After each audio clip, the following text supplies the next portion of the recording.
afternoon. Our committee today received testimony from John Durham concerning his report on misconduct at the FBI and the Crossfire Hurricane investigation. We did so as a committee on a bipartisan basis. There was a great camaraderie among our members trying to find answers to if there is misconduct, what are the solutions, what are the reforms. It was interesting to hear from Mr. Durham that he has concerns that there are reforms that need to go into place and that there are still issues that need to be addressed.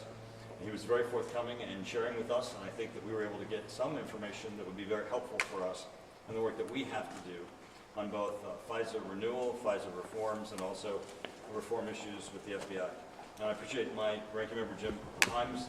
We've approached this together on the issue of, what are the next steps, what do we need to do, and I think Mr. Durham's been a great partner today for that. Yeah, thank you, Chairman, and I concur with everything that the Chairman said. We had a good, very detailed, fairly lengthy examination of all of the aspects of Special Counsel Durham's report. There was good comity in the room, good discussion, we helped each other out. The committee really was focused on, particularly on something so sensitive as an investigation that pertains to political candidates. How can we make sure that the behavior of the investigative authorities, in this case the FBI, is beyond reproach?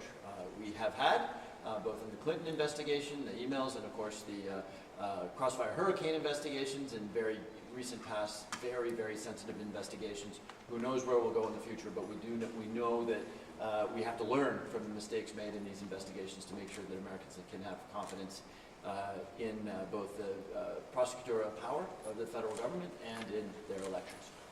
Can you go into specifics about what y'all talked about here? What did Durham talk to y'all about? What questions did you ask him?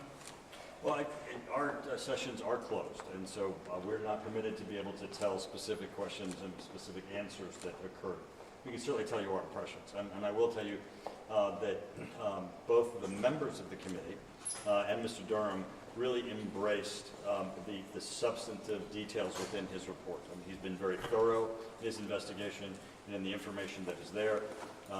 We discussed, obviously, our concerns and his concerns about misconduct, but the real focus of our committee is what's next.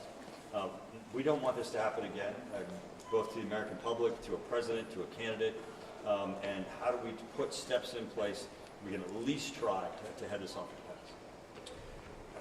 The questions pertained in a lot, as you might imagine, to some of the differences between the Special Counsel's report and the IG Horowitz's report, because there are some distinctions there. We were very interested in what the reason for those distinctions were. We really probed the boundaries of what Special Counsel Durham was able to do. There were certain people who didn't want to be interviewed, and so we really tried to get at the boundaries.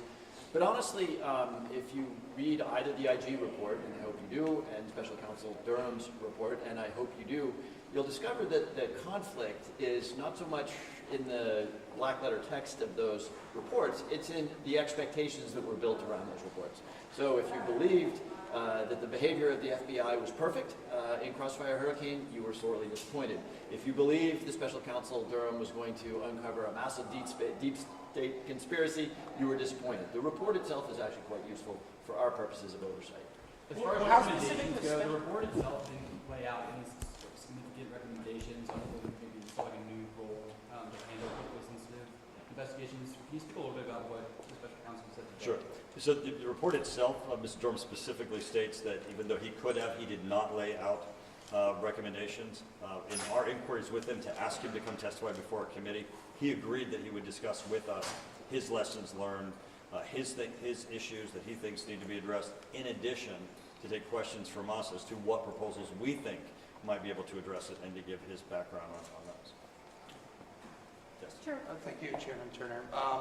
Why was the hearing closed? Like, what elements were classified? And second, do you think the Durham report and all these investigations, do you think there needs to be classification reform in the U.S. intelligence community and the U.S. So classification reform is a separate question, and we are dealing with that in the committee. That is something that just as you can look at all the issues that we've had of mishandling of classified documents, that our committee is taking up, but it does need to be done.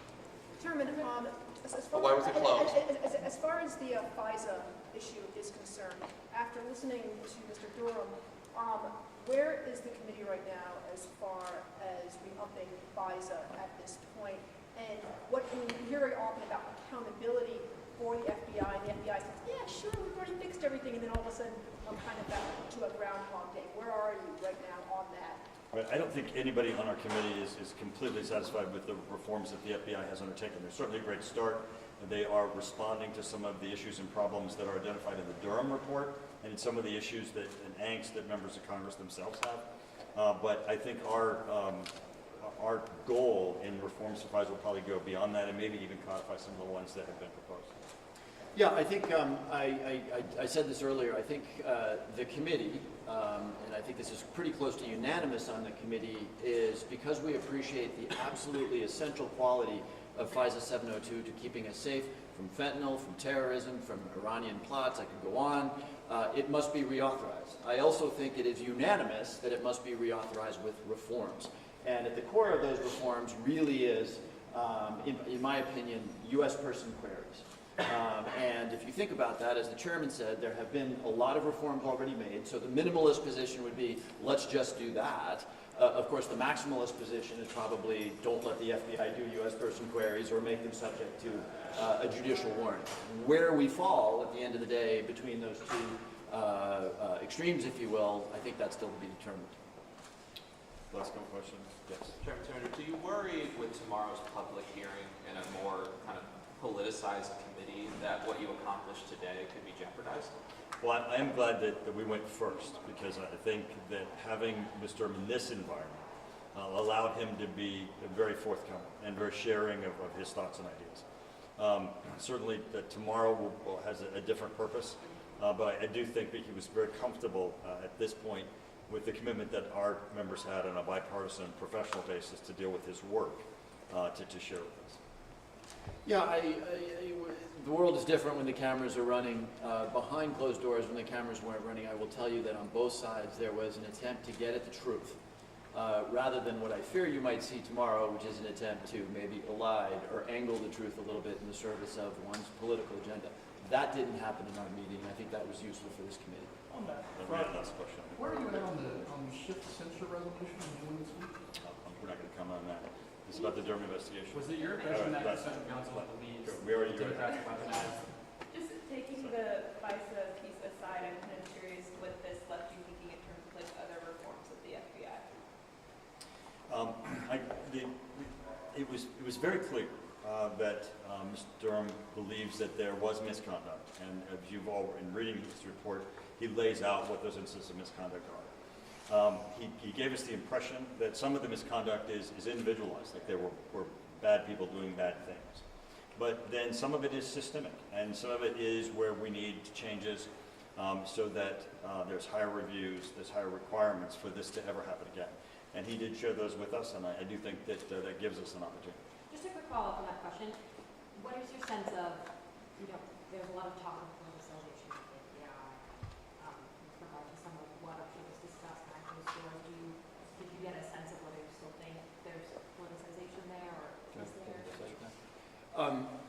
So let's be very clear to the specifics of your question. The IG Horowitz did not find politicization, and the Special Counsel Durham did not find it either. He found confirmation bias, which is bad, but that's just, we're moving in a direction and we're going to keep moving, maybe without being reflective enough. That's different than saying it was politicized. But the larger point, before the chairman gives his opinion on that, the larger point I would make is that I grew up in a generation where you sort of revered the FBI, J. Edgar Hoover, for whatever you may imagine of J. Edgar Hoover. It's been very interesting in this job because I have found, and I think we have found collectively, that culturally and procedurally, the FBI has a lot of work to do. And I would contrast them to CIA and to NSA and the other agencies that we deal with. It's very sensitive right now because we have to reauthorize 702. But whether you're looking at some of the findings of the Durham report or the recently declassified FISA opinions, which found deficiencies in the FBI's handling of U.S. persons query, or going back to the director of the FBI in October before a national election announcing publicly an investigation of one of the two candidates. There are all kinds of things where we need to, I think, redouble our efforts in if it's not quite depoliticizing, at least making sure that the FBI acts in such a manner that Americans can't point to their activities and say that's clearly political. And we have a long way to go on that. This is the last answer to the last questions. The issue here is not just politicization. The issue here is these were presidential political campaigns. And so that's what it has such a higher degree of standard of concern, because it can affect political and electoral outcomes. And that's why our conversations were so important today. Thank you all very much. Thank you. Thanks, guys.